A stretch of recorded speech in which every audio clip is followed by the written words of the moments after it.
Shall I do it from my chair? You can do it there, and you can come up and stand in the middle of the room, we'll take you wherever you want to go. So we've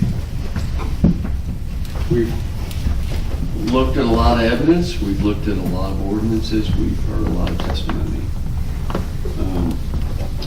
And I would like to boil it down to what I think the salient points of this situation would be.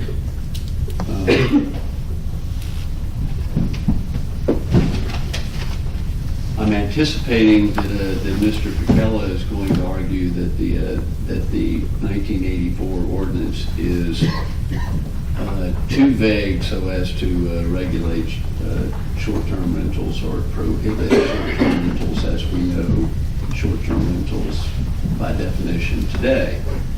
And if you look at the ordinance and you look at that section in the table of permissible uses, it's tourist homes. Let me just refer to it specifically. It's under section 1.600, temporary residences, 1.620, tourist homes and other temporary residences renting by the day or week. Clearly, there are two categories within that section, or the word "or" wouldn't be in there. So temporary residences renting by the day or week is only permitted under that table with a conditional use permit in the CB and GB zoning districts. By the day and by the week, you can interpret that for yourselves. It's your job to do that. To me, it's clear that renting by the day or by the week is not permitted under the 84 ordinance unless you're in those two zoning districts and you get a conditional use permit. Going forward, as far as the ordinance is concerned, the 2000 ordinance, again, my expectation based on what's been presented so far through the course of this and the line of questioning of Mr. Rothrock is that the appealing party is going to argue that the 2000 ordinance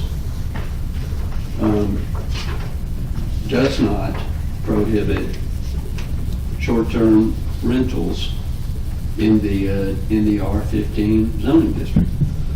And I would submit to you that the language in this ordinance is clear enough to indicate that that short-term rentals were prohibited in any residential zoning district, with the exception of multifamily zoning districts where a short-term overlay district was established. He's also going to argue that since the ordinance was not amended or the 2000 ordinance didn't provide for an amendment to change the table of permissible uses, that you can't regulate short-term rentals under the terms of the 2000 ordinance. And I would submit to you that that's not correct. The table of permissible uses is not the table of impermissible uses. It's the table of permissible uses.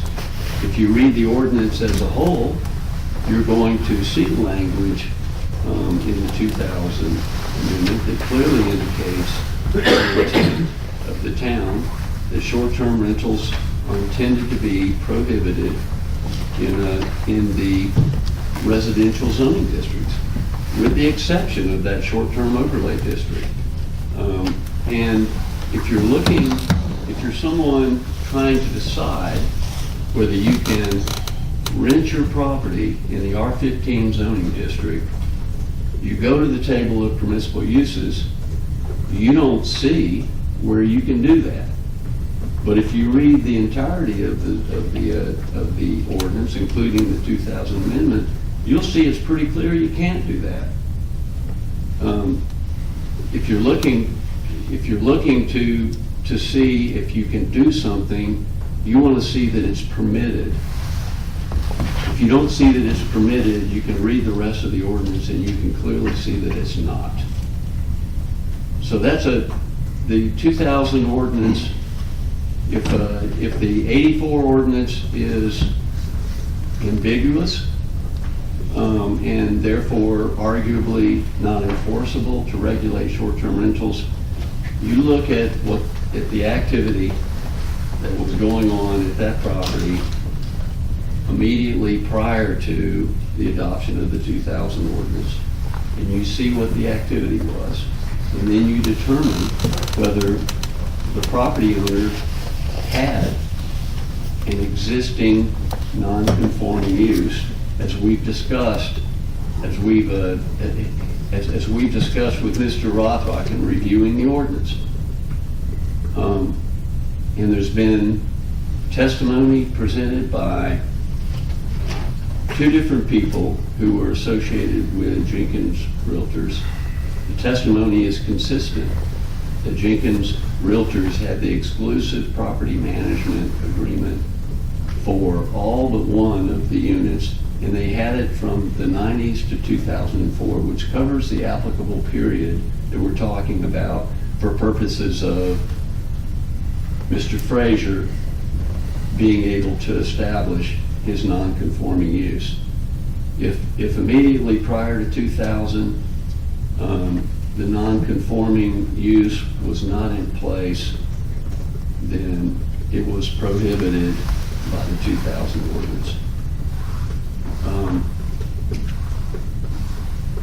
Carrying forward, the next thing, and again, I'm just anticipating what Mr. Piquel is going to argue. The next significant date carries forward to 2009 or 2009, and that's a 10-year statute of limitations on the town's ability to bring an enforcement action for a short-term rental violation. We've heard testimony from Mr. Commander. We've heard testimony from Mr. Matheson, Mrs. Horner, that evidences that during that applicable time period, there were lapses, that the property was being rented as a short-term rental, that the property is being used as a long-term rental, that there were lapses where it wasn't being rented at all. The testimony of these people, the testimony of the Jenkins people, I would submit to you is more compelling than the testimony of Keith Wilson. And the reason that I would submit that to you is that Keith Wilson was not there. These property owners were there and present. Mr. Wilson testified there might have been years when he wasn't there. He didn't come there very often. He didn't know about a property management agreement in Jenkins Rentals. There was an exclusive property management agreement that was in place for a substantial period of time, 10 years. 10 important years that covered the relevant timetable for purposes of the appealing party trying to establish that they had a non-conforming use as of 1999 and 2000.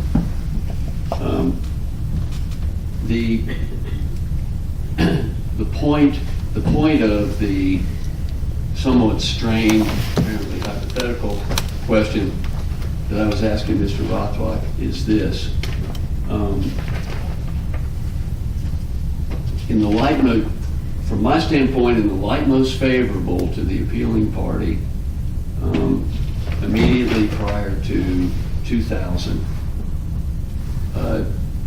all but one of those units were under the exclusive control of Jenkins Realtors, and Jenkins Realtors only rented those units out on a long-term basis. in the light most favorable, Dr. Wilson may have been renting out his unit on a short-term basis. We can't say, as has been pointed out by the cross-examination, people did not go into the unit, look through the windows, and establish exactly what was going on in that unit. So, like most favorable, he had a non-conforming use for a short-term rental of the one unit. Point of the question was, the ordinance, the non-conforming section of the ordinance clearly states that if you're going to have a change of use, which this would be, if you're converting long-term rental to short-term rental, that is a change of use that would have required a zoning permit. And if you review the sections in Article A that are relevant, you'll see that if Dr. Wilson had applied for a zoning permit, he couldn't have gotten it because he didn't meet the criteria. So the criteria are set forth in 16-126D. And two of the three he couldn't meet. The most significant one is that the proposed development, if he changes his principal use completely from long-term to short-term, and only could do that if he had one short-term rental right with respect to his one unit, he would have to show that the proposed development will have less of an adverse impact on those affected by it and will be more compatible with the surrounding neighborhood than the use and operation at the time the permit is applied for. That's fairly obvious that he couldn't do that. It's obvious by virtue of all the complaining that's been going on since 2016 when Mr. Frazier has been doing short-term rentals on the entirety of the project. So the whole thing about intent, Mr. Rothrock can't read people's minds. As a property owner, you can't come in and say at some point in time, well, this is what I meant, this is what I intended. I didn't communicate it to anybody. I didn't demonstrate by my own actions any intent. How could you have intent to engage in short-term rentals when you had an exclusive property management agreement with Jenkins Rentals for long-term rentals, and you didn't even have the right to rent the units yourself for short-term rentals? How can you then say, well, we intended to do that? Actions, demonstrated intent. Lack of intent, in taking some sort of a affirmative effort to preserve a non-conforming use demonstrates intent. Living inside your head does not. So, in summary, I think that the evidence presented establishes that first, I would submit the 2000 ordinance is valid and enforceable to prohibit short-term rentals in the residential zoning districts. Secondly, the evidence presented demonstrates that at least 5 of the 6 units in that building were long-term rentals immediately prior to the adoption of that ordinance. And lastly, that the evidence presented establishes that in a period from 2010 to 2015, the property owner was not using the property as short-term rental. Thank you. Mr. Green? Thank you, Mr. Chairman. rather than go over the whole thing, Alan did a good job of covering many points that I'll just leave. I would like to touch on a few. You've heard from a number of witnesses. Mr. Wilson has a bit of a conflict of interest. Testimony at the last hearing showed that he sold it to Mr. Frazier and advertised it as available for short-term rentals. That turns out to have been, at a minimum, a contested issue. And, well, I've never met Mr. Wilson and certainly do not want to impugn anybody's character. He does have a bit of a motive as far as his testimony. And I would suggest that you could find his testimony to be non-credible based on that motive. We only have, as best I can read, written rental history for the 2 units from 2015 and 2016. Both of them have 180-day holds. There's no written history for the 3rd unit, and I would suggest that because Mr. Frazier provided written history for the 2 units and was unable to or unwilling to provide history for the 3rd unit, that would suggest that the 3rd unit was not actually short-term rentals for that period either. Both of these have holds of 180 days or greater in the rental. I'm not the best at jumping around through ordinances, so I'm just going to read from the 84 ordinance on non-conforming situations, which it's my understanding still applies. 16-127A. When a non-conforming use is I, discontinued for a consecutive period of 180 days, or 2 i's, discontinued for any period of time without a present intention to reinstate the non-conforming use, the property involved may thereafter be used only for conforming purposes. It's difficult. I've been on the stand at least once myself, and when you're up there kind of in the glare of the lights, it's hard to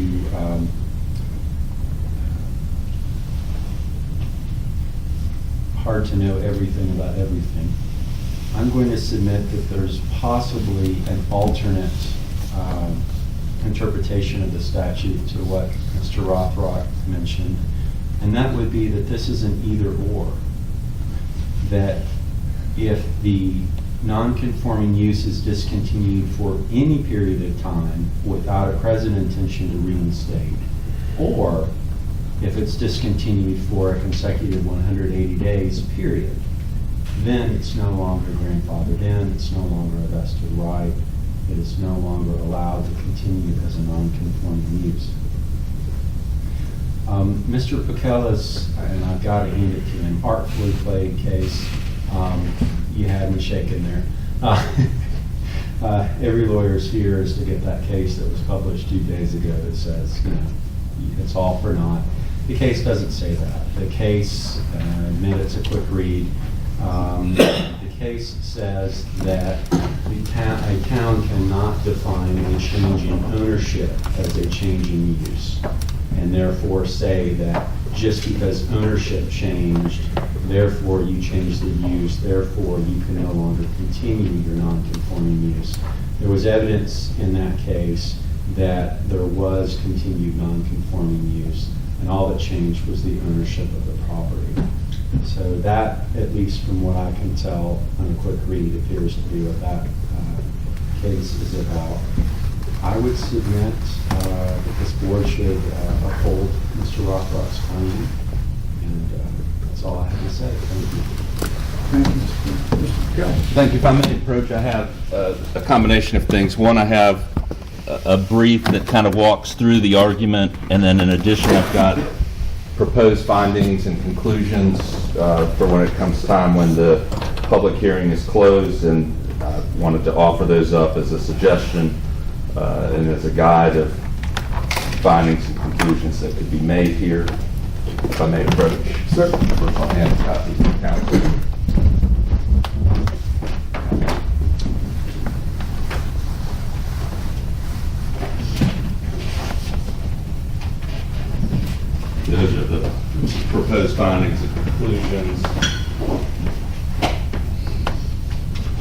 here is a brief to just walk through some arguments.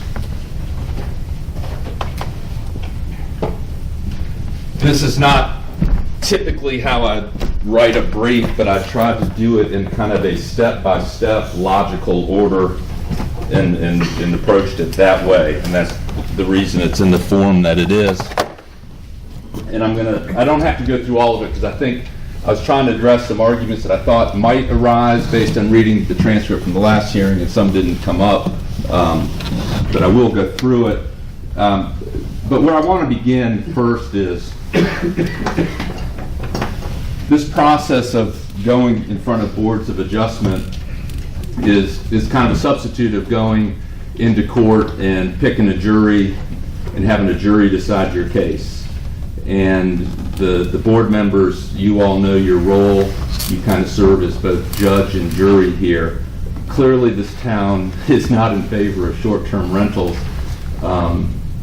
And we had a witness who clearly had passed an ordinance that was not in favor of short-term rentals. But obviously this board has to sit here today, regardless of any personal feelings about short-term rentals, and look at the legal arguments and look at the evidence and make a decision that actually is applying the law.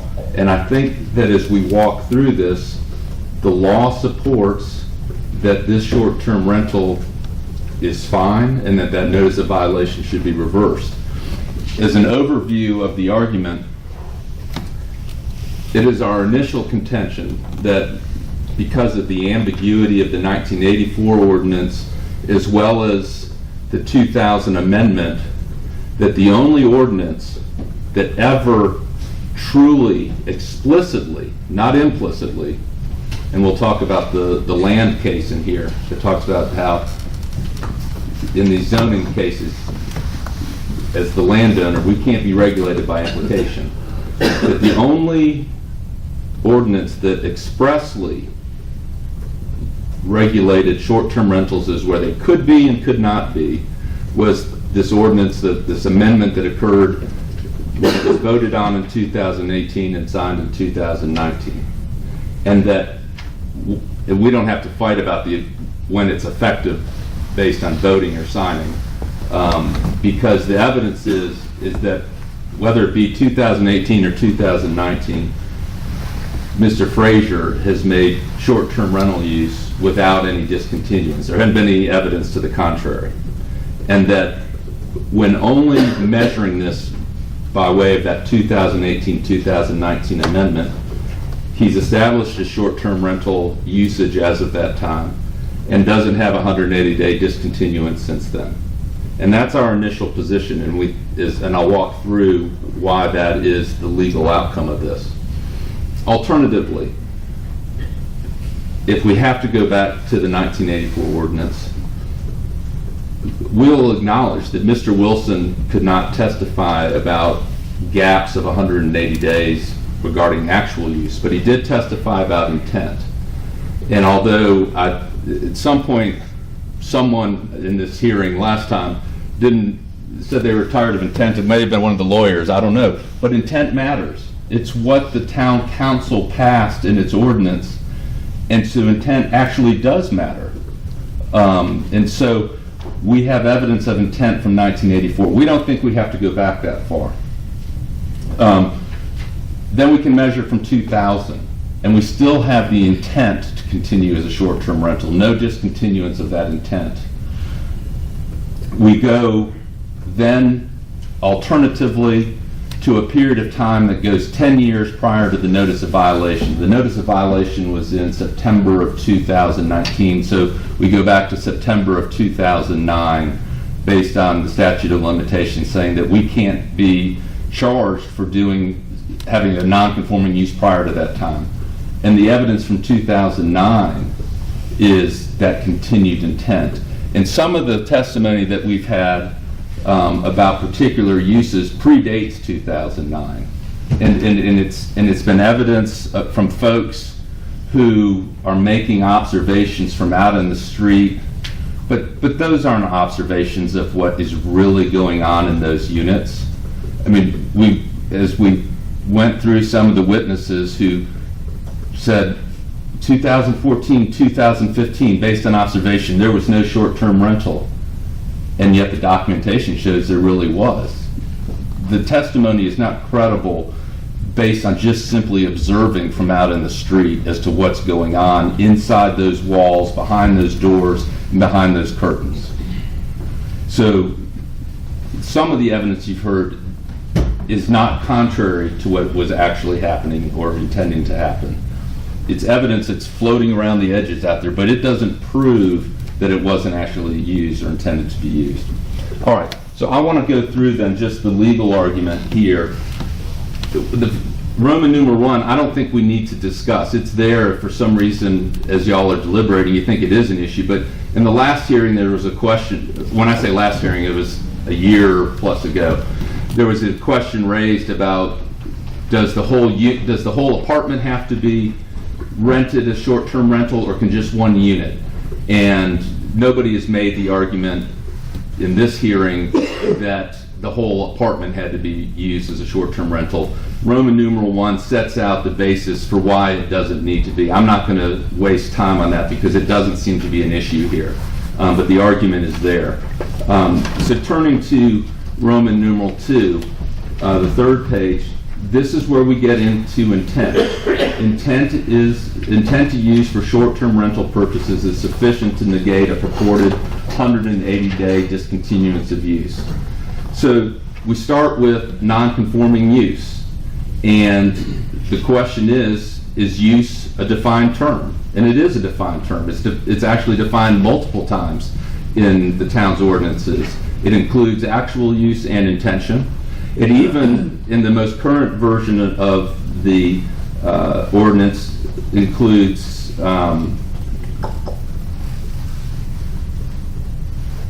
let's see, it's the 2A there. The word used or occupied includes the words intended, which is important, designed, or arranged to be used or occupied. So you'll remember a lot of questioning of Mr. Wilson and Mr. Frazier, not only about actual use at points in time, not only about intent to use at points in time, but also about how it was arranged and designed. And that is how use and used are defined in this town's ordinance. And in this town's ordinance, the town council who passed it said our definitions control. It's not what any of us think non-conforming use means. We don't go to a dictionary to see what it means. The town council created the dictionary in its ordinance and focused on both actual use and intent. So when we look at any 180-day period and look for a discontinuance, this board would have to find that there was either actual use that didn't continue for 180 days, or that there was not an intent to continue. And there is not evidence from the opposition of that lack of intent during any of these time periods, even going back to 1984. So as we now turn to Roman numeral 3 here, I'm going to address why we don't even go back to the 1984 ordinance. This is all a build-up ultimately to the conclusion that we only go back to the 2018-2019 ordinance. The 1984 ordinance, simply put, is vague. Mr. Rothrock admitted the key words that the regulation of short-term rentals of 28 days or less is by implication. And if we turn the page in Roman numeral 3, this vagueness and ambiguity, it has to be viewed in light of North Carolina law. And I'm going to cite some cases and quote some cases here. First, the Kirby versus NCDOT. The fundamental right of property is as old as our state. Public policy has long favored the free and unrestricted use and enjoyment of land. And then citing the Land versus Village of Wesley Chapel case. Zoning regulations are in derogation of common law rights, and they cannot be construed to include or exclude by implication that which is not clearly their express terms. It has been held that well-founded doubts as to the meaning of obscure provisions of a zoning ordinance should be resolved in favor of the free use of property. If the regulation of short-term rental is by implication, it's not, as a matter of law, it's not regulated by these ordinances. The 1984 ordinance dealt with tourist homes, which was the rental of individual rooms in a house, not whole house rentals, which is what the town's definition of short-term rentals gets at. It's regulating whole house rentals. Tourist house doesn't do that. The regulation of temporary residences by the day or the week. Well, we went through that testimony with Mr. Rothrock. He said that anything more than a week was not covered by that. What does temporary mean? It's not in the ordinance. That definition does not satisfy short-term rentals. And most importantly, when it came time in the 2000 amendment, the town used 3 different classifications: tourist home, temporary residences that rent by the day or week, and then had a definition for short-term rental. And I asked Mr. Rothrock, are those 3 different things? And he said yes, which says that prior to 2000, short-term rentals, as defined now, wasn't regulated. So the 1984 ordinance doesn't cover this. I have a discussion in here, and it's actually in Exhibit A. I thought I might hear some argument of using in the ordinance you can look to a similar use if it's not covered. And in anticipating that, I've laid out in Exhibit A a comparison of the Land versus Village of Wesley Chapel case, how in that case the Village of Wesley Chapel had almost identical ordinance provisions. And the court there, and I take it point by point and show where the court concludes that if you're going to use that provision, you can't regulate by implication that which is not expressly in your ordinance. And so even if there had been an argument to try to use that, and apparently that's not what the basis was, that wouldn't have been successful. I've got further argument here about the whole house rentals as it relates to tourist homes, and how that wasn't a whole house rental. We went through the testimony with Mr. Rothrock about if it's a temporary residence by the day, what if it's 2 days, 3 days, 4 days, 5 days, 6 days? But once we got past a week, it wasn't restricted. Well, that's vague. The temporary residence is renting by the day or week is a vague and ambiguous term, and as we learned by the 2000 amendment, it means something completely different than short-term rental. And then what we have, unfortunately, is a situation where the 2000 amendment, it began the attempt to regulate short-term rentals as defined as rentals of less than 28 days. But all it did was create an overlay district. And we showed the example by going back into the 1984 ordinance and looking at the bed and breakfast overlay district, where it very clearly just said, here's some places you can put it. But as we asked Mr. Rothrock, if you want to find out where you can't put it, you have to go look at the table of permissible uses. And then when we looked at what the town did in 2000 and started to try to regulate short-term rentals and defined it and created a overlay district, it missed the key step, which was to put it in the table of permissible uses. As Mr. Rothrock testified, to find out where you can and can't put it, a short-term rental, you have to go to the table of permissible uses. And the town just didn't do that. This is not the first town that has struggled with having ordinances on short-term rentals that don't actually cover them. And I mean, there's School of Government blogs that talk about the different towns that are enacting ordinances to try to plug up the holes in their ordinances. And unfortunately for the town, it had a hole in this ordinance from 2000 until 2018, 2019, when it finally got the table of permissible uses filled in with short-term rentals.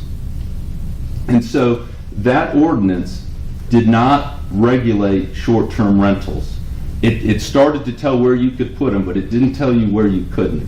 And the only way to tell where you couldn't was by implication.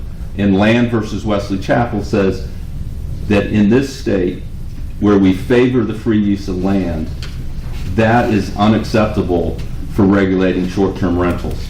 So with that, what that tells us is that despite the best efforts of the 2000 ordinance, it didn't regulate short-term rentals and telling expressly where they can go and can't go. And it didn't happen until 2018 and 2019. That makes the 2018 and 2019 ordinance our measuring stick. That's all we have to prove, is that from 2018 or 2019, we were a short-term rental use, both by action, intent, or action or intent or arrangement design. But the evidence is it's not even debated about the actual use by Mr. Frazier. And it's the measuring date from which we try to figure out if there's a 180-day gap. And there is no evidence that there wasn't. The argument that has been raised about permits, I've addressed that in Roman numeral 4. A permit was not required here. And even if one was required, it does not nullify existing grandfather status. So we start with heading A here, that a permit was not required. We look at 16-8.3.1, which says, note that it has two subject to provisions in it, and I've underlined both of them, neither of which says subject to 16-4.1, which is what I think the town points to as requiring a permit. It only makes two subject to references. Thank you. 16-8.3.1 says, subject to section 16-8.3.3, a non-conforming use may be extended throughout any portion of a completed building that, when the use was made conforming by this chapter, was manifestly designed or arranged to accommodate such use. However, subject to section 16-8.7, authorizing the completion of non-conforming projects in certain circumstances, a non-conforming use may not be extended to additional buildings or to the land outside the original building. If a permit was required to extend a short-term rental use to other units, it would have been in this provision. This is the permissive section that allows the expansion of short-term rentals. It doesn't say anywhere that a permit is required. And it goes out of its way to saying it's subject to two things, but it doesn't say it's subject to three things, with that third thing being a permit. So a permit was not required here, and that is not a basis for upholding the notice of violation. And even if a permit was required, just alternatively arguing, it does not nullify the grandfather status. Nothing in the ordinance states that one loses the entirety of his or her grandfather's non-conforming use just because he does not obtain a permit under such a construction of 16-8.3.1 and 16-4.1. Under these circumstances, there remains one previously grandfathered apartment for short-term rental that still does not require a permit. The argument that is made is there was one unit, but if you expand to 2 or 3, you have to get a permit. Well, there's still one. That one didn't require a permit. Use of the apartments for short-term rental purposes could be argued by the town to cease, but however, because 16-8.3.1 is permissive under limited circumstances, just a couple conditions, it still does not require a permit. And the use may continue, and a permit still can be obtained to allow the extension. There's nothing about not obtaining that permit that says that you lose your non-conforming status. There's still one unit that's non-conforming that didn't need a permit, even if there's a construction that a permit's required. So this can be a complicated case in that there's all these different time periods of measuring, but I really don't think it's that complicated. I think what it ultimately boils down to is, let me give you one more example. There's been debate and testimony about whether discontinuance for 180 days is only actual use or you can also contemplate intended use. Well, again, the town's ordinance defined the term use and clearly did so by counting on using the word intention. And I showed you the example of Rockingham County. Rockingham County clearly wanted to avoid the situation that probably the town right now feels that it's in. That is that someone can avoid 180-day discontinuance even with intention. Well, the Rockingham County did explicitly what the town of Blowing Rock may be trying to do implicitly, which is to say that intention does not count. I'd suggest that after this case, that if that's a problem for the town, that maybe that language in its ordinance be cleaned up to look more like Rockingham County. But every ordinance has its problems. And in this particular case, the lack of inclusion of short-term rental in the table of permissible uses at the time of the 2000 ordinance was a problem. It's been solved now, but its solving wasn't until 2018 and 2019. And that's our measuring date, because that's the first time that short-term rentals were explicitly regulated as where they could be and could not be. And so that is our measuring date. And we've satisfied our burden with respect to, we were a short-term rental as of that time, and we have not had a discontinuance since then. And so I would respectfully suggest that as you look at my proposed findings and conclusions, the first 5 or 6 simply look at that very simple issue. If for some reason this board believes that the issues are more complicated, that I've put in alternative findings and conclusions.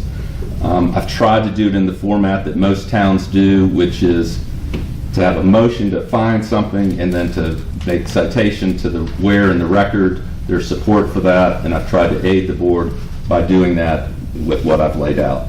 And with that, I thank you for your time. Well argued. The three attorneys have done an excellent job of arguing their position in closing. We're just about ready to close the public hearing, close the evidentiary hearing, and come up with our findings of fact and our conclusions of law. Before we do that, I want to speak to your statute of limitations argument, Mr. Kelly. I'm looking at North Carolina General Statute 160A-364.1, paragraph D. It's poorly written, but it seems to say that in a situation where a non-conforming use is grandfathered and then the grandfathering is lost, the town, the city, has 10 years within which to bring an enforcement action if it's going to. It's a statute of limitations. We don't know the end of the story yet. We don't know if this thing is grandfathered, so we really can't speak to it. I will say that I'm not aware of anything that takes this municipal ordinance and the grandfathering statute of limitations out of the general rule that the clock doesn't start ticking on a statute of limitations until the pertinent party, and in this case it would be the town, the zoning officer, becomes aware of the problem, becomes aware of the illegality, and he'd be well within the 10 years there. But having said that, I'm going to make a motion that we close the evidentiary hearing, and we'll move on to our facts and our conclusions of law. Do I have a second? Second. Any discussion on closing the evidentiary hearing? All in favor of closing the public evidentiary hearing, say aye. Aye. It's unanimous. Could I make just a request for your consideration? You may. And it may not be well received. That's to you ask. Mr. Pacella has presented his proposed findings of fact and conclusions of law. Neither Mr. Green nor I have prepared such a document.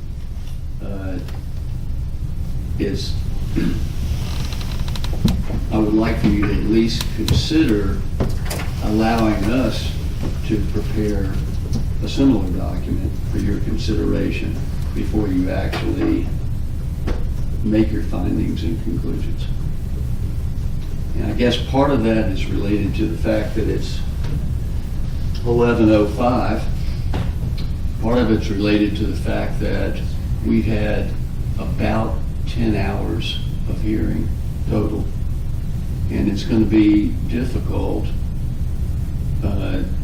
perhaps, to assimilate all this and make all of your findings and conclusions of law tonight. Well, we'll call that a motion, and it is denied, Mr. Mosley. Now, we have closed the public evidentiary hearing. Madam Clerk,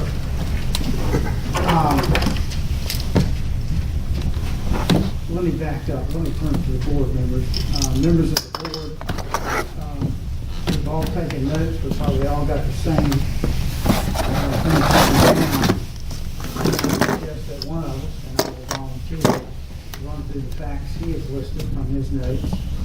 And if at any point a board member wants to interrupt and correct me if I have written something down incorrectly or remembered it incorrectly, or just ask a question, the members of the board jump in and do that. Otherwise, you'll also have the opportunity at the end to supplement my facts or have any questions about those. I'm going to make a motion that would follow that procedure. Is there a second? I'll second it. And any further discussion? All in favor of the chair reciting the facts he has taken down and then asking for any supplementing facts or changes from the other board members, say aye. Aye. It's unanimous. Now, Madam Clerk,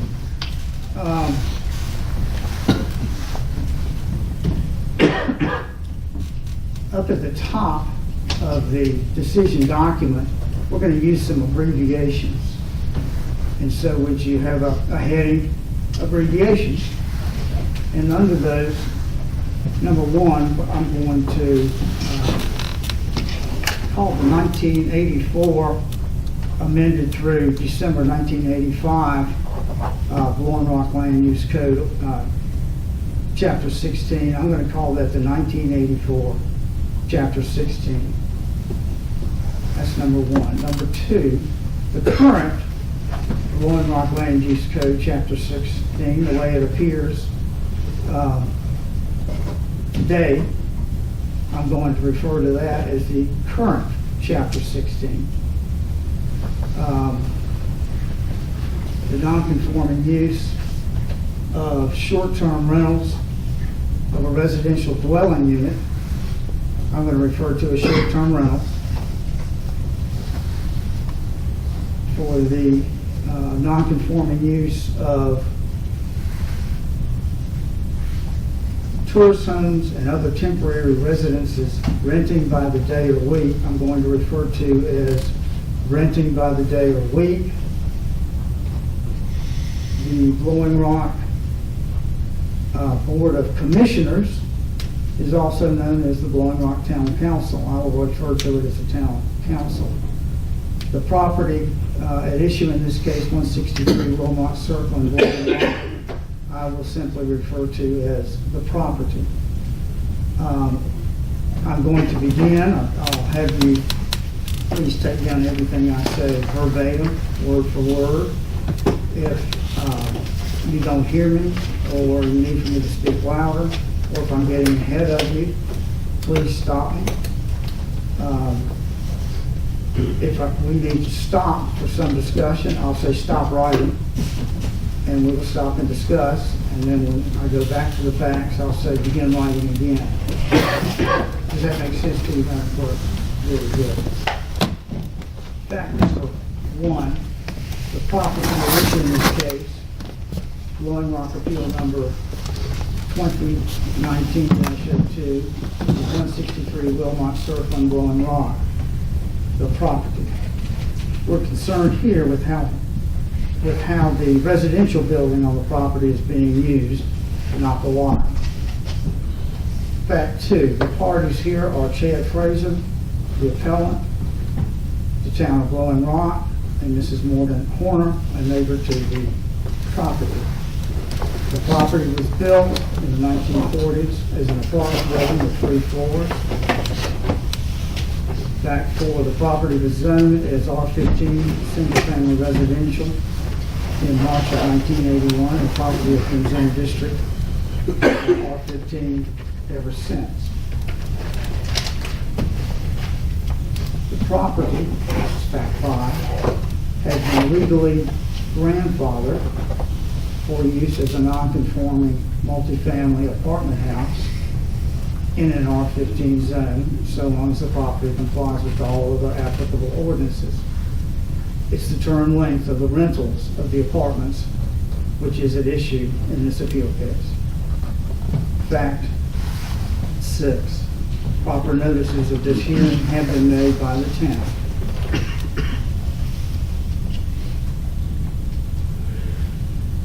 Fact 7, the town of Blowing Rock's planning director, who's also the zoning enforcement officer, Kevin Rothrock, received multiple complaints of illegal short-term rentals being done at the property. He received those multiple complaints by email and personal verbal conversations in August and September 2019. See the testimony of the planning director, Kevin Rothrock. Fact 8, in a final notice of violation letter dated September 30th, 2019, the planning director charged Chad Fraser with making illegal short-term rentals of a residential dwelling unit for a period of less than 28 consecutive days. He specifically charged him with making such illegal rentals on September 14th and 15th, September 21st and 22nd, and September 27th and 28th, all in 2019. The planning director told Chad Fraser in the final notice of violation that Fraser had violated Chapter 16, and the violation was specifically making illegal short-term rentals. Fact 9, a short-term rental of a dwelling unit is defined as the rental, lease, or use of an attached or detached residential dwelling unit for a duration that is less than 28 consecutive days.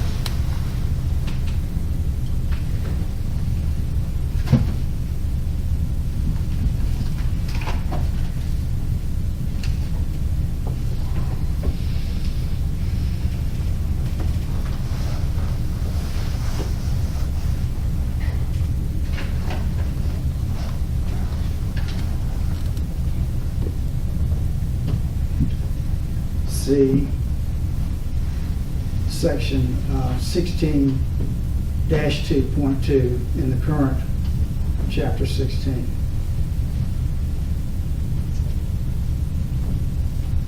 Fact 10, this is stipulation number 1 attached. Fact 11, this is stipulation number 2 attached. Fact 12, this is stipulation number 3 attached. Fact 13, this is stipulation number 4 attached. Fact 14, this is stipulation number 6 attached. Fact 15, this is stipulation number 7 attached. Fact 16, this is stipulation number 8 attached. Fact 17, this is stipulation number 9 attached. Fact 18, this is stipulation number 10 attached. Fact 19, this is stipulation number 11 attached. Fact 20, this is stipulation number 12 attached. Fact number 21, in 2004, the property was remodeled. It continued to have 3 levels or floors, but the number of apartments was reduced to 3 apartments, 1 on each of the 3 floors. Fact 22.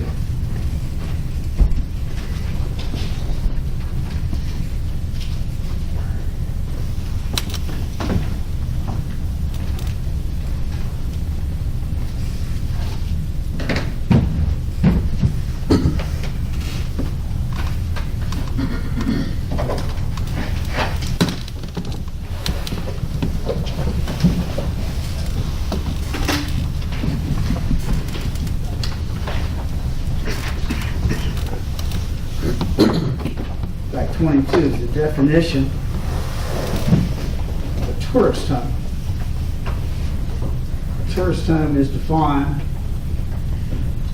as a use that consists of at least one dwelling unit together with 1 or more, but not to exceed 4, rented out on a daily basis or weekly basis, in parentheses, with or without board, close parentheses, for tourists, vacationers, or similar transients, but separate dwelling units.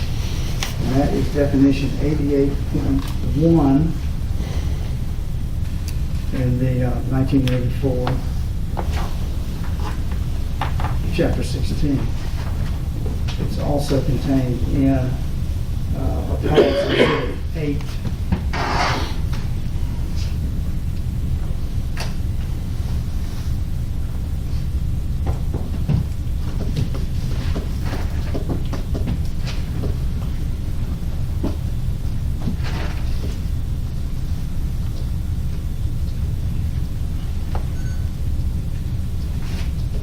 Fact number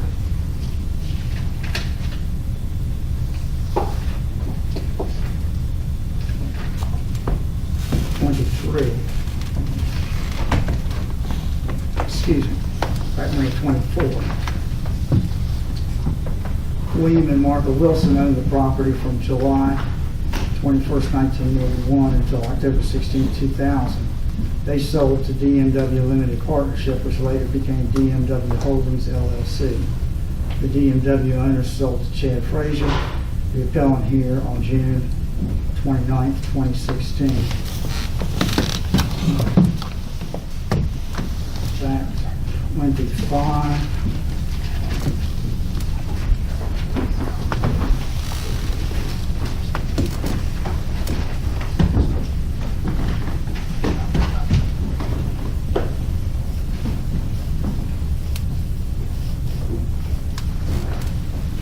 Fact 25.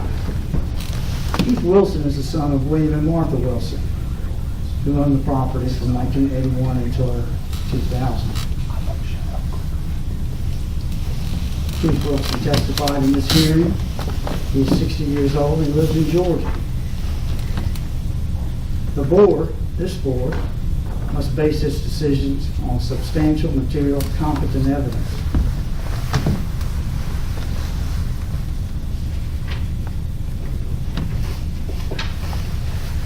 The North Carolina Court of Appeals has said that a board such as this in a quasi-judicial setting must not support its findings with speculative assertions or expressions of opinion. We must base our conclusions on substantial, material, and competent evidence.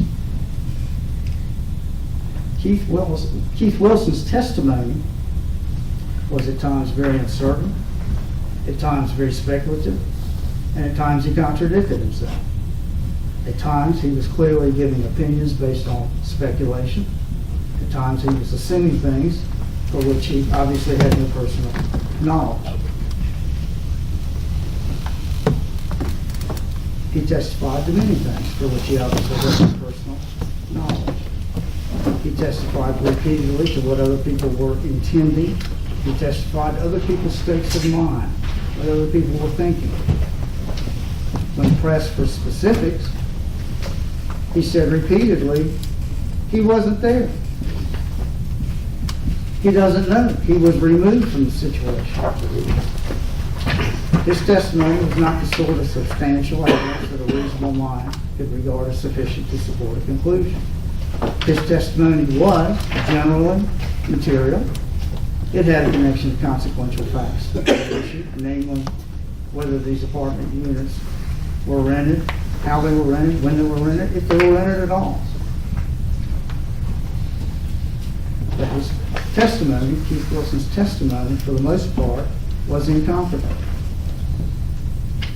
Keith Wilson's testimony, such as it is about the only evidence coming close to showing what was occurring with this apartment building from 1981 until 1994, when property manager Tammy Bentley started managing the property. The highlights of Keith Wilson's testimony, such as it was, are as follows.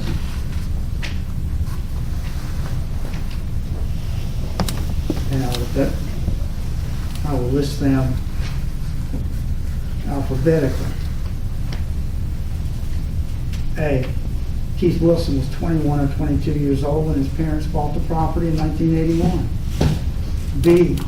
Keith Wilson's parents bought the property with the intention of producing income by renting apartments.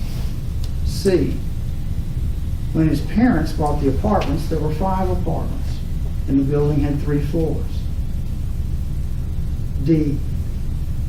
His parents were attempting to make income, to rent the apartments for more than a day and more than a week.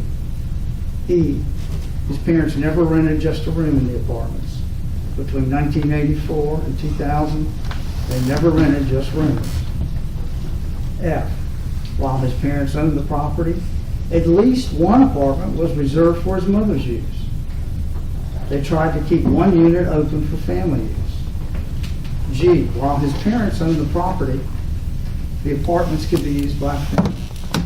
H. While his parents owned the property, there were units that were intended for rental of less than 28 days. As of April 11, 2000, there were units that were intended for rent less than 28 days. I. Keith Wilson was a partner in the DMW ownership of the property.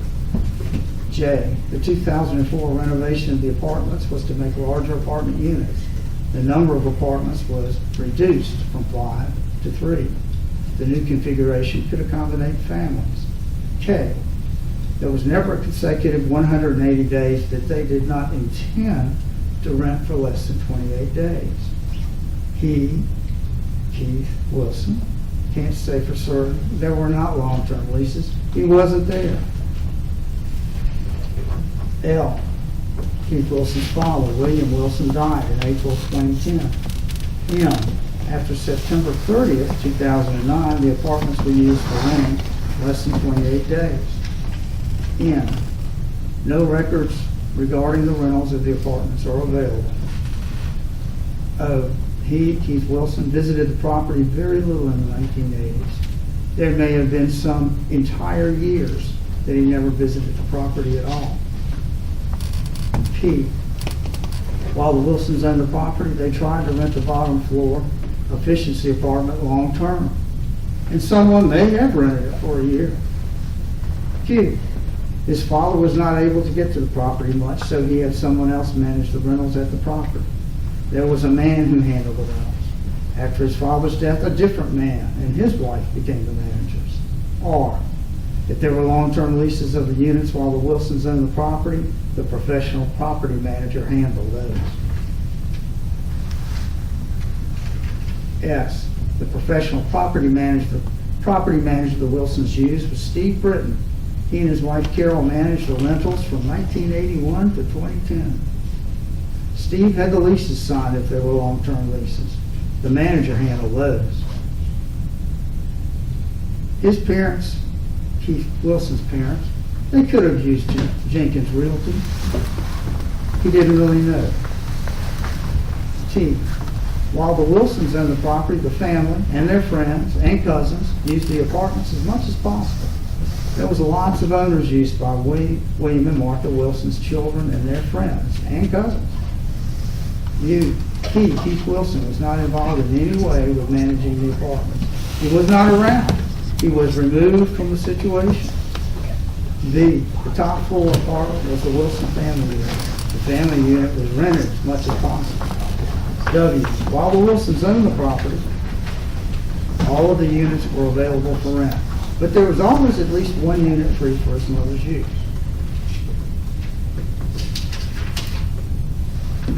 X, DMW sold the property to Chad Frazier in 2016 using Buddy Harper Realty. The realtor represented the property as investment property.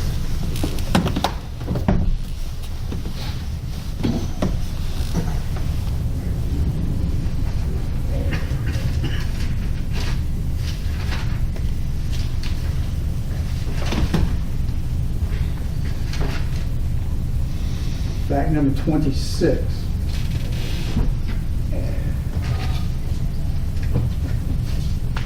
Ms. Tammy Bentley, working for Jenkins Realty as a professional property manager, managed the apartment rentals for the property from early 1994 until February of 2004.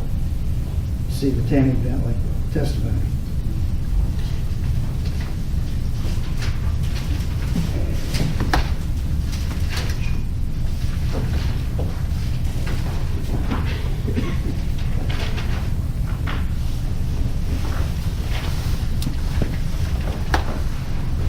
Fact 27. When Ms. Bentley managed the property's rentals, there were 6 apartment units. She handled the long-term rental of 5 units, and the 6th unit was the owner's use unit, and she was not involved with that unit.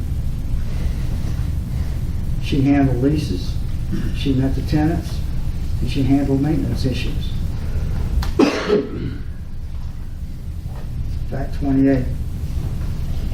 Ms. Bentley rented the 5 units she handled for long terms, usually a year, and the minimum lease term is 6 months. Many of the tenants stayed on for years. See Tammy Bentley testimony. Fact 29. None of the 5 units Ms. Bentley managed were rented short term. 6 months was the minimum term. 6 months is 180 days, consecutive days. To her knowledge, Tammy Bentley's knowledge, the owner's unit was not rented for short terms, but it would be possible.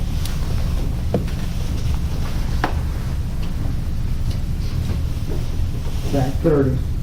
Tammy Bentley was on the property at least once a month, servicing the laundry room. Fact 31. All 5 units that Tammy Bentley managed were unfurnished. Fact 32.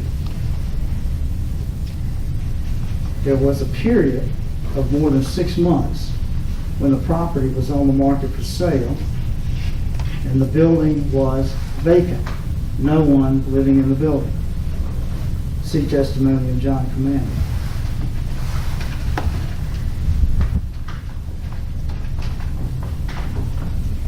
Fact 33.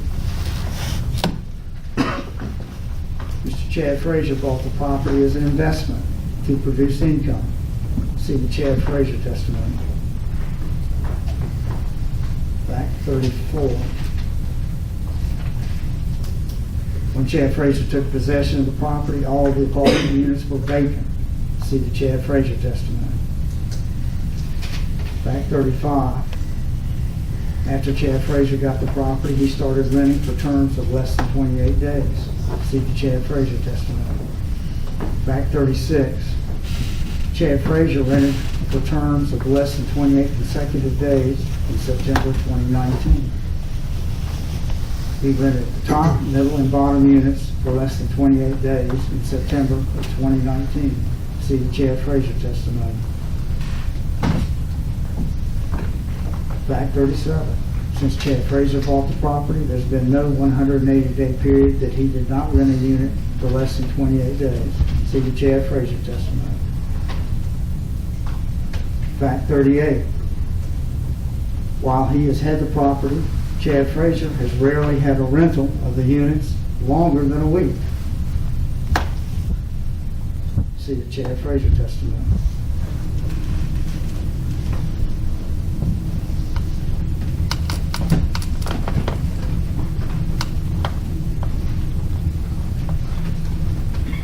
Fact 39.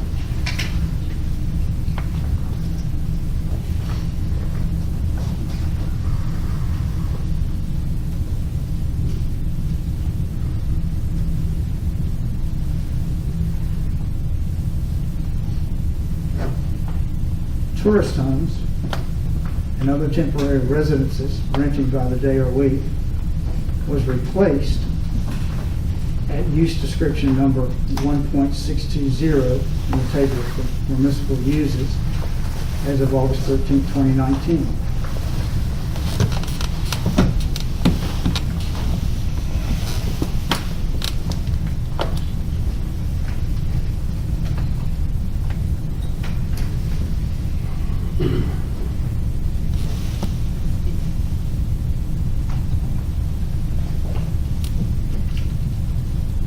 Fact 40,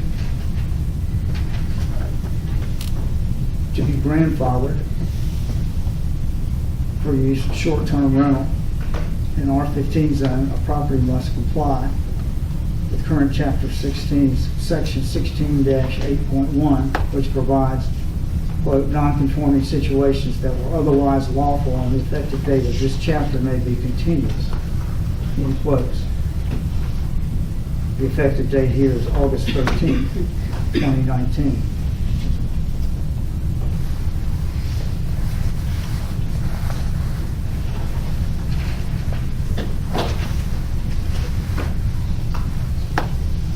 Fact 41.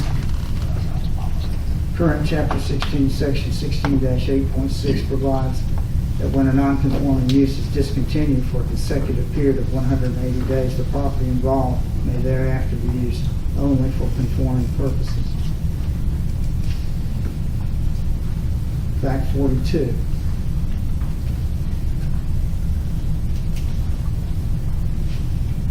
The first time the town planning director and zoning official, Kevin Rothrock, had any reports of illegal short-term rentals at the property was in 2014. Fact 43. The planning director, Kevin Rothrock, would have refused a request for a change in principal use pursuant to Section 16-126, paragraph D. That's in the current Chapter 16.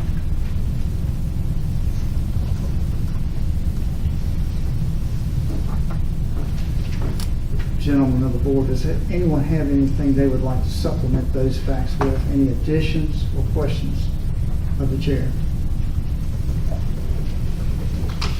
Point of order, Yes, so sir. we need to vote on each fact individually, or should we take them as a group? We can take them as a group, and I would entertain a motion that the board adopt and find findings of facts, numbers 1 through 43, including the alphabetically denoted Kevin Wilson testimony. I'd entertain a motion that we adopt those facts, 1 through 43. I move we adopt facts 1 through 43. Is there a second? Second. Any further discussion? All in favor of the board adopting the just recited findings of facts, say aye. Aye. It's unanimous.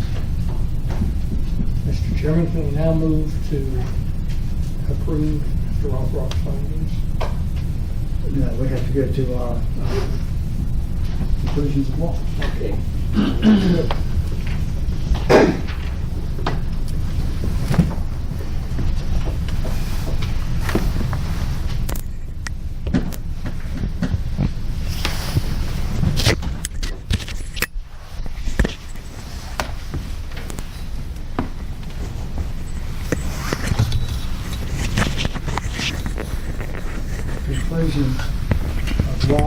ready?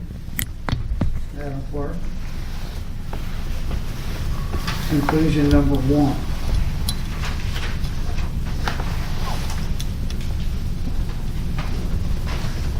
The town of Rolling Rock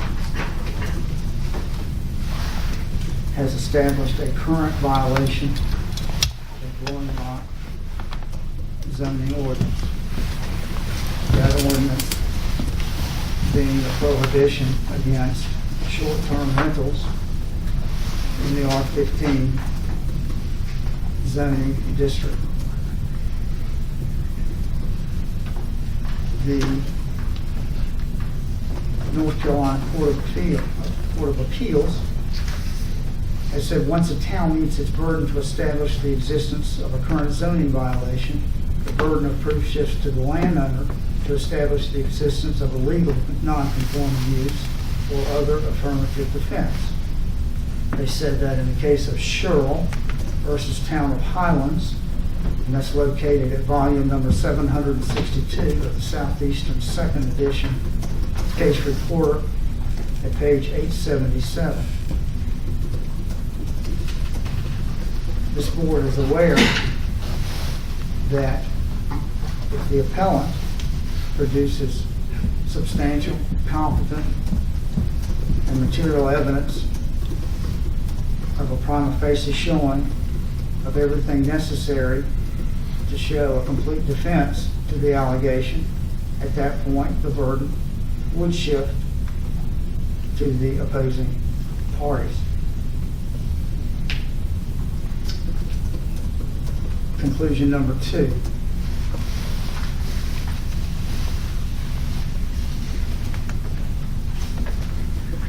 The appellant, in his appeal form provided by the Planning Inspections Department of Rolling Rock, in his written appeal, on his attached sheet, Exhibit B, he has said that his short-term rental use was legal because it was grandfathered. The property was grandfathered as a short-term rental use. He says in that Exhibit B that there has always been at least one unit, if not more, used and or intended to be used for short-term rental use. And he says there's not been a discontinuance for a consecutive period of 180 days or more where the property was not used and or intended to be used for short-term rentals.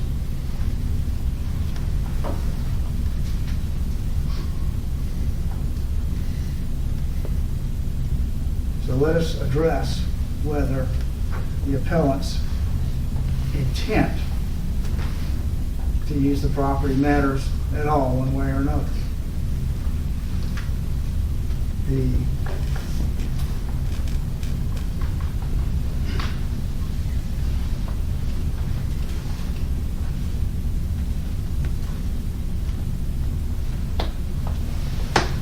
Chapter 16 section that cover the establishment of grandfathering is in the 1984 Section 16 at Section 16-122, and it's in the current edition of Chapter 16 at Section 16-8.1.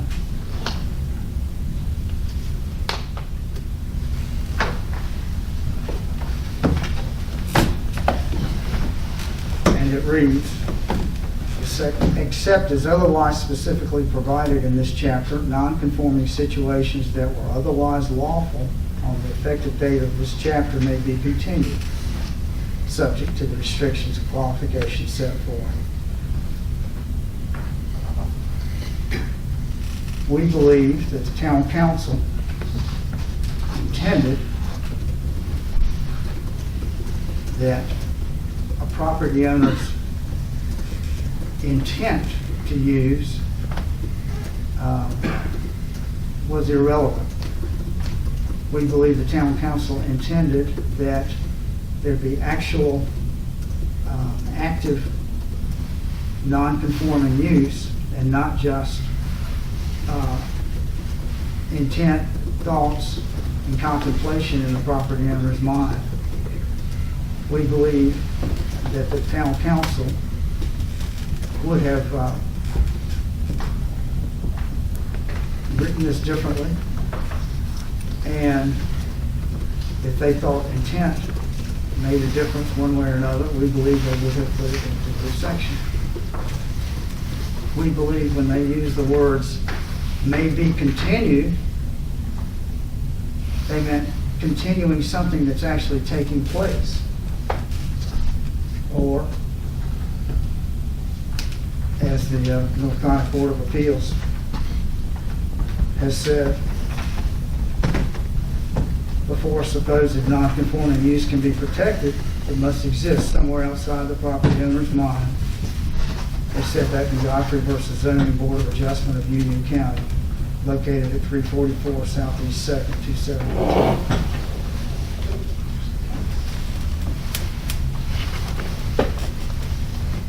We believe the appellant's intent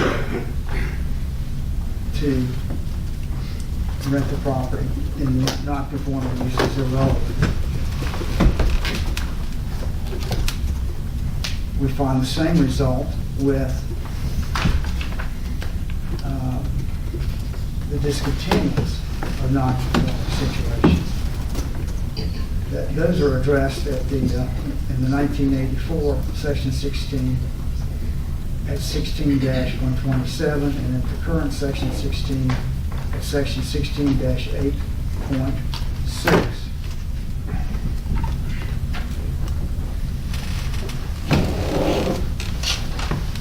And the language is in the same in the 1984 and the current. It reads: abandonment and discontinuance of non-conforming situations. When a non-conforming use is discontinued for a consecutive period of 180 days, or discontinued for any period of time without a present intention to reinstate the non-conforming use, the property involved may thereafter be used only for conforming purposes. We believe that if the town council had wanted intent to make any difference in the discontinuance for a consecutive period of 180 days, they would have said so.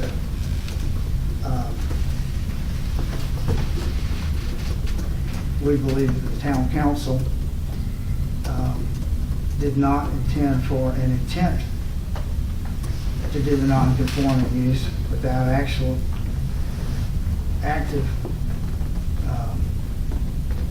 activity of the non-conforming use. We believe that the town council intended intent to make no difference one way or the other, and it was irrelevant. It would have been irrelevant, and they would have worded the section differently. We also note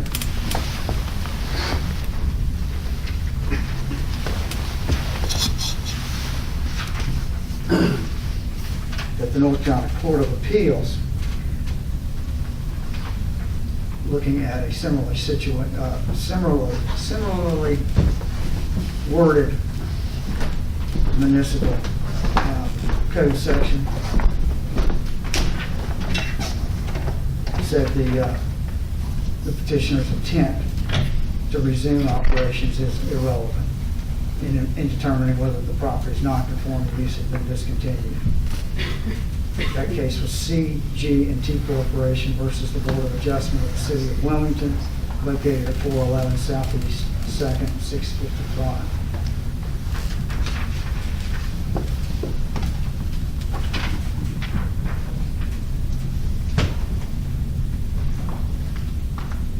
We now, and this will be conclusion 3. We now will look at whether or not the property was grandfathered for the non-conforming use of tourist homes and other temporary residences rented about a day a week on March 13th of 1984, the effective date of the 1984 Chapter 16.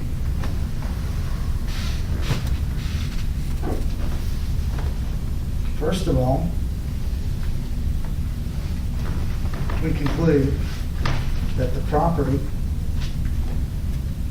does fall under tourist homes and other temporary residences renting by the day or week.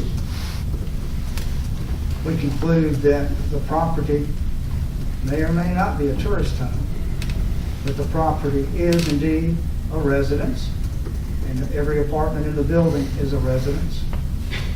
And we conclude that if any of the apartment residences were rented by a period of a week or less, that would be temporary. We also conclude that the use, the non-conforming use that the town council to regulate and prohibit in R15 zone was the rental of a residence for 1 week or less. By logical inference, the town council intended that a rental of more than 1 week was allowed.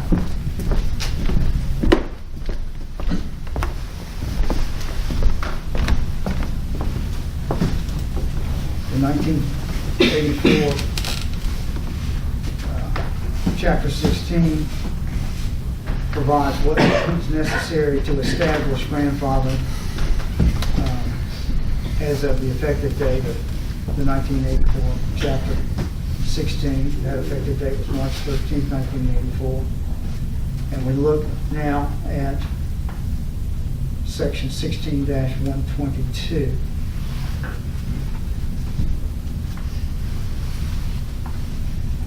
Which reads in pertinent part, except as otherwise specifically provided in this chapter, non-conforming situations that were otherwise lawful on the effective date of this chapter may be continued, subject to the restrictions and qualifications set forth in sections 16-123 through 16-129. We conclude that what the town council meant was that to be grandfathered for the non-conforming use in R15 of renting by the day or week, the non-conforming use had to be already taking place on the effective date of the chapter, March 13th, 1984, and it had to be otherwise lawful. The non-conforming situation had to be otherwise lawful. The only evidence of any kind as to how or when or if these apartments were being rented on March 13th, 1984 would come from Keith Wilson. This board needs substantial, material, and competent evidence on which to base our decisions. And we conclude that the evidence that Keith Wilson gave that spoke at how or when or if the apartments were being rented on March 13th, 1984 was speculative and speculative assertions of opinion and does not rise to the standard of evidence which we need. Therefore, this board concludes that upon the effective date of March 13th, 1984, this property is not grandfathered for tourist homes and other temporary residences renting by the day or week. Conclusion number 4. Given our conclusion in number 3 above, we need not turn to the question of whether or not there has been a 180 consecutive day discontinuance of the non-conforming use of renting by the day or week. But for the sake of argument, we will examine that. Tammy Bentley became property manager at the property in early 1994 and held that position until 2004. She met the tenants, she kept the leases, and she sold the property on a regular basis.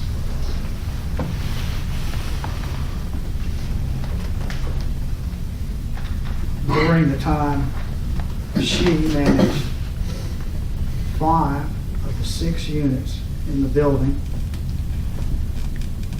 There was, at those 5 units, a 180 consecutive day period of time in which those 5 units had no rentals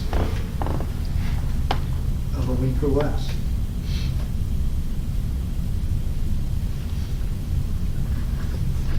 Conclusion number 5. The one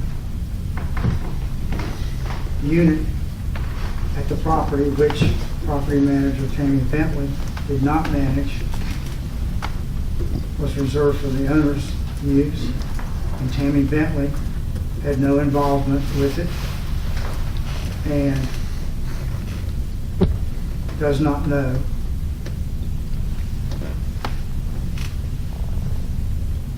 of any rentals of that unit on a temporary basis. She does not know if that unit was rented at all or how it was rented. She was not involved with that unit. The only evidence that we have pertaining to that one unit, the owner's unit, as to whether or not there was a 180 consecutive day period of time in which there was not a rental for a week or less would be Keith Wilson. As stated earlier, Keith Wilson's testimony on this issue does not rise to the level of substantial material competence. And we find there has been no evidence presented that there was not a 180-day consecutive day period of time when there was not a rental of a week or less. We note that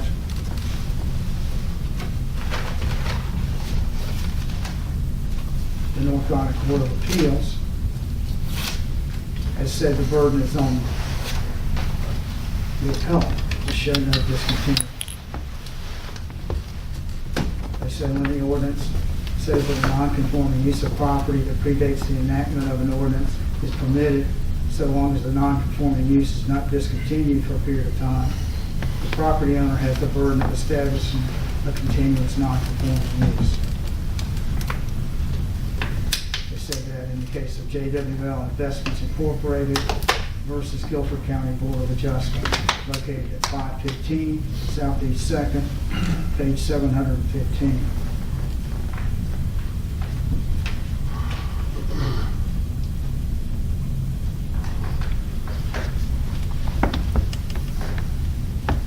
Conclusion number 6. We conclude that since March 13th, 1984, the property has been legally grandfathered as a multifamily apartment building, but it has been required to conform to all other applicable zoning regulations, including the prohibition against renting by the day or week in zone R15.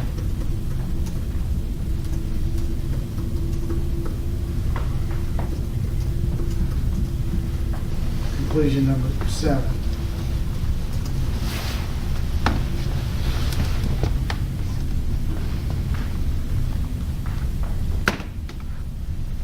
When appellant Chad Frazier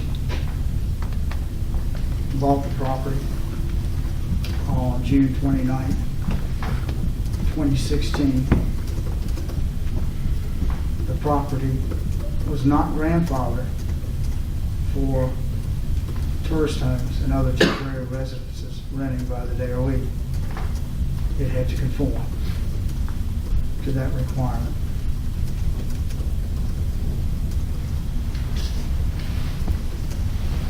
Chad Frazier, when he took possession of the property, June 29, 2016, began to rent the property for less than 28 days.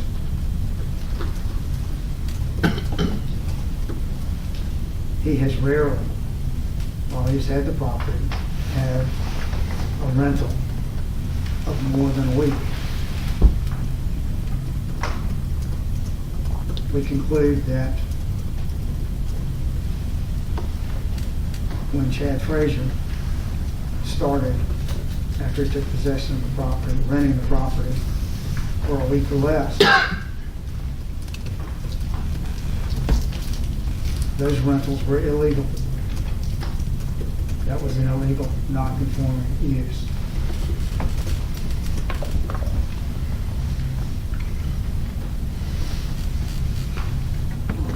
That's 28 days or less. A week or less. When Chad Frazier, this is conclusion number 8, when Chad Frazier took possession of the property on June 29, 2016, the Boiling Rock current Chapter 16 table of permissible uses listed at use description 1.620 tourist homes and other temporary residences rented by the day or week.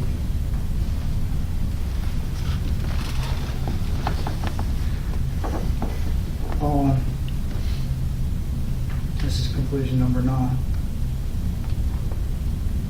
On August 13th, 2019,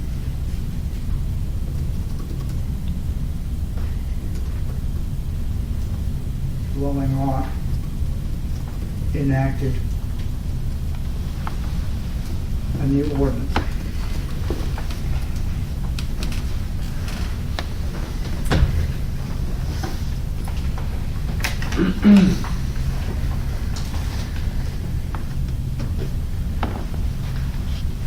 They enacted section 16-10.12, a new section of the land use code of the town of Lauderdale. They added that section, and that section defines short-term rentals, defined it as short-term rentals are defined as the rental lease or use of an attached or detached residential dwelling unit for a duration that is less than 28 consecutive days. Rental agreements and contracts for less than 28 days are not permitted in zoning districts where short-term rentals are not allowed.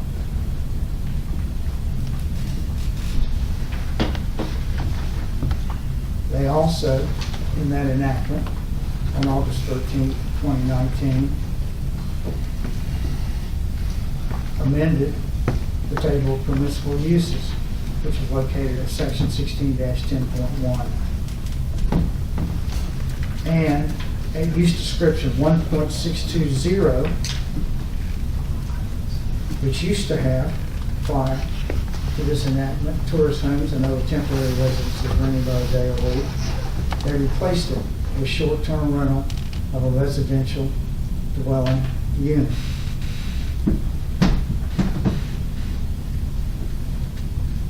We will now,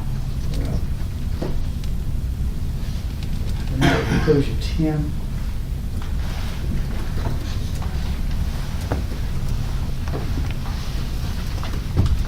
To determine whether the property was grandfathered for the non-conforming use of short-term rental of a residential dwelling unit on the effective date of August 13th, 2019.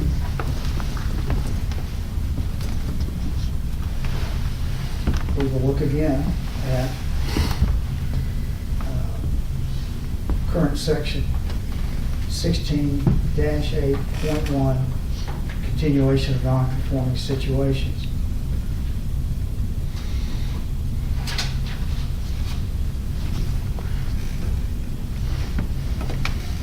And once again, it provides that, quote, except as otherwise specifically provided in this chapter, non-conforming situations that are otherwise lawful on the effective date of this chapter may be continued, subject to the restrictions and qualifications set forth in section 16-8.2 and 16-8.9. We conclude that the town council's intent was that for this property to be grandfathered for the non-conforming use of short-term rentals,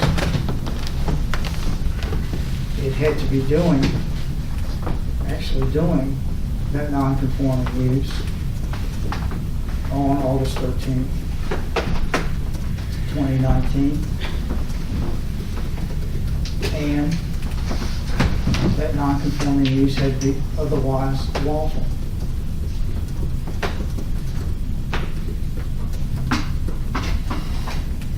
We conclude that the town council intended for the words otherwise lawful to mean it had to be legal.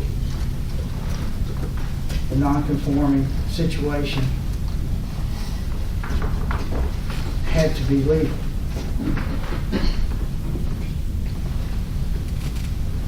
We conclude that since the appellant, since he got the property and began renting right after June 29, 2016, and he has rarely had a rental of more than a week, that means that the rentals he has been was doing after June 29, 2016, up until August 13, 2019, were not otherwise lawful. They were illegal. He was illegally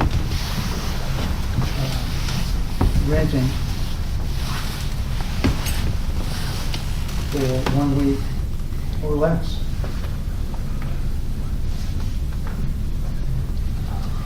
Webster's Dictionary defines rarely as infrequently.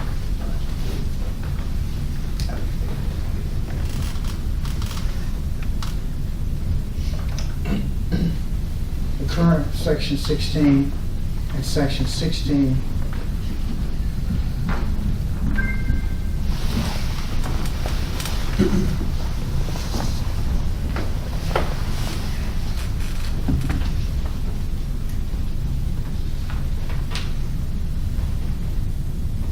strike that.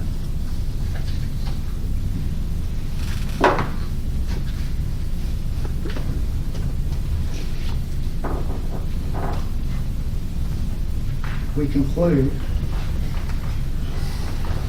that as a whole, the rentals that the appellant had been doing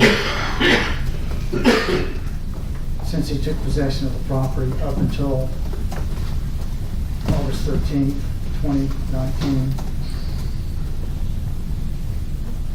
as a whole, those rentals were illegal, non-conforming use. As rentals by the day or week.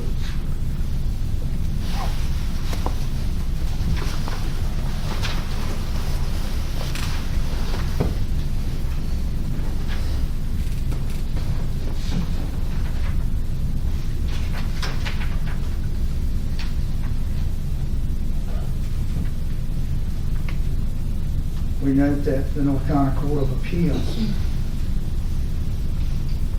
has said that the situation that did not constitute a lawful non-conforming status under the previously adopted zoning ordinance does not achieve lawful non-conforming status under this chapter merely by the repeal of the zoning ordinance.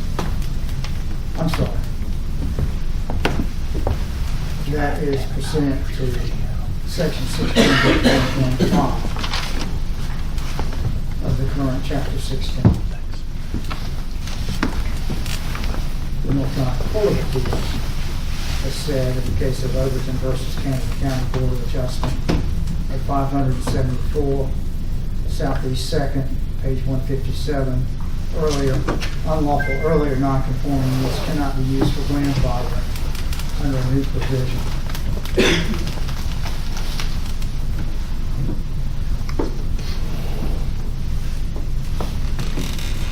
Conclusion number 11.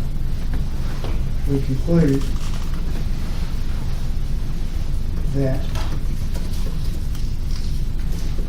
because the earlier non-conforming use as of August 13th, 2019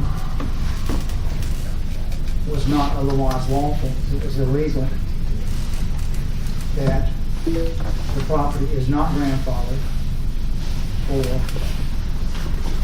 the non-conforming use of short-term rentals.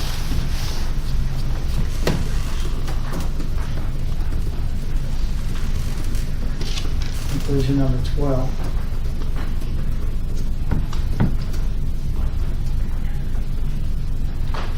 We conclude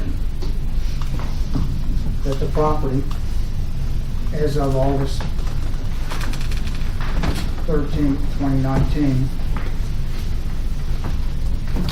is required to conform with all applicable zoning ordinances and regulations, including the prohibition on short-term rentals in Zone District R15.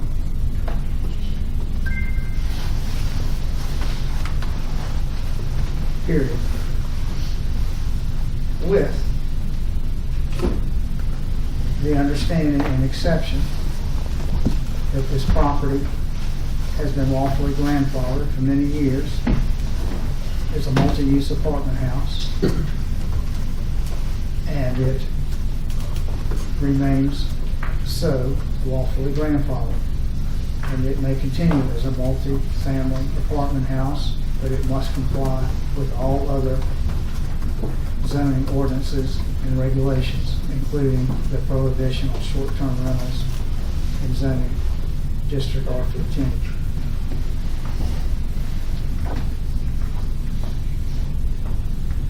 Conclusion number 13.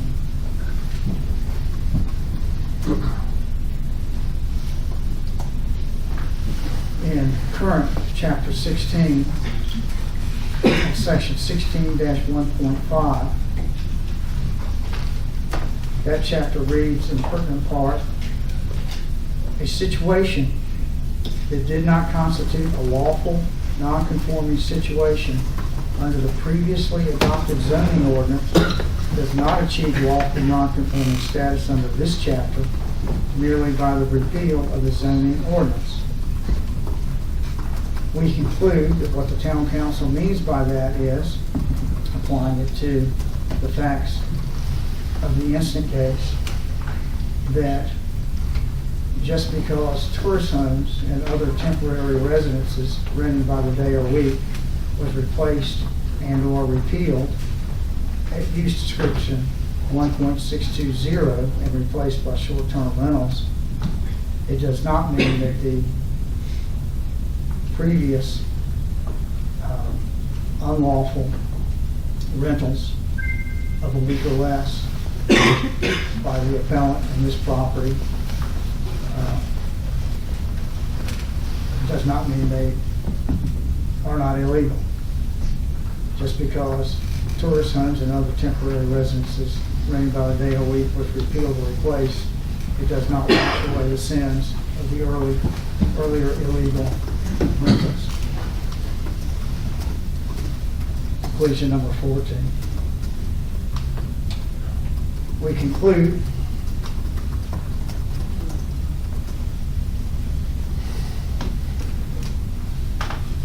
that the Rolling Rock Planning Director was correct in his final notice of violation dated September 30th of 2019. And this Board of Adjustment does completely affirm his final notice of violation. And we find that the property was, as stated in his final notice of violation, being illegally rented for short-term rental and illegal non-conforming use in zoning district R15.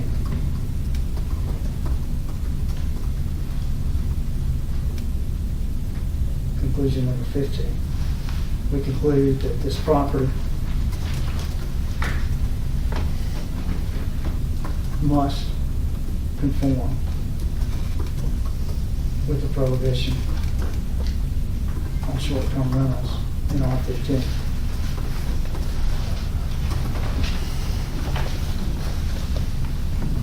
Conclusion number 16. This decision is effective upon distribution to the parties and filing by the clerk to the Board of Adjustment. Sign the chairman. Gentlemen of the board,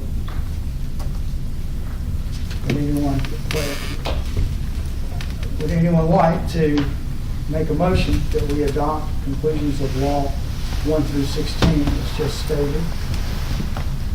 Would anyone care to make that motion? So moved. Do we have a second? Any discussion?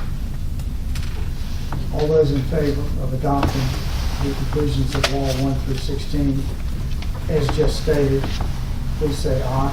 Aye. It is unanimous.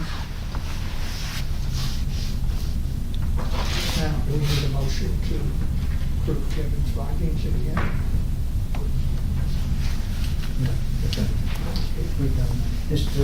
McKellar, anything from you? No, thank you for y'all's time. I just want to make sure that we gather the record so that we've got it in a form that might be used later. Very good. Mr. Green, anything from you? Mr. Moser, anything from you?